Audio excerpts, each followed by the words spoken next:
काय रे इथे काय बसून करतोस? अरे काय सांगू, विचार करतोय रे जरा. कसला? अरे विचार करतोय म्हणजे कसं विचार करतोय? कुठल्या स्वप्नाचा? अरे माझं दुसरं स्वप्न आहे. काय? अरे माझं दुसरं स्वप्न आहे, हा. बायकोला घेऊन गोव्याला फिरायला जायचंय रे.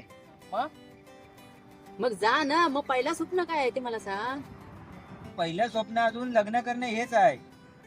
MELAS single matter